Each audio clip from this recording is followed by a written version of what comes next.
মা ভার্সেস মেয়ে। এমানা বল, আজকে কি রান্না করবো রাতের বেলা? প্রতিদিন তো আমার পছন্দেরই রান্না হয়, আমাকেই করতে হয়। বল বল বল, আজকে কি খাবি বল?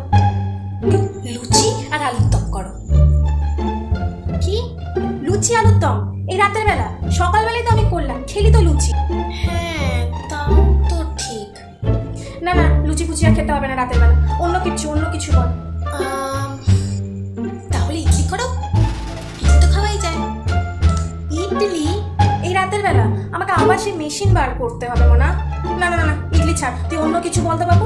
একটা দিন তোকে খাবারের কথা জিজ্ঞেস করলাম, তুই একটা দিন বলতে পারছিস না। অন্য সময় তো মা এটা বানিয়ে দাও, মা ওটা বানিয়ে দাও, তা এখন বল। এখন তোকে আমি নিজের থেকে সেচেছে জিজ্ঞেস করছি, তাই না?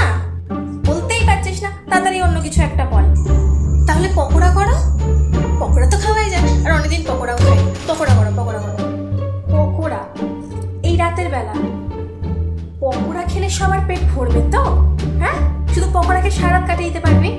এসব পকোড়া টকোড়া ছাড়, এমন খাবার বল রাতের বেলা পেটটা ভরে। আচ্ছা মা, ঠিক আছে, তা তুমি একটা কাজ করো। আমার তো কোনো কথাই তোমার পছন্দ হচ্ছে, তুমি রোজ যা রাতে রান্না করো তুমি তাই করো, আমি তাই খেয়ে নেবো, কোনো অসুবিধা নেই আমার। ঠিক আছে? দেখ, ভেবে বলছিস তো? তাহলে ওই রুটি আর আলু ভাজাই তাহলে করছি। বেকার তোর পেছনে টাইমটা নষ্ট করলাম, এতক্ষণ আমার রুটি আলু ভাজা কখন হয়ে যেত। বেশ, কিচ্ছু বলতে পারে না, কিছু না, তোর দ্বারা কিচ্ছু হবে না, ছাড়। Thank you for watching.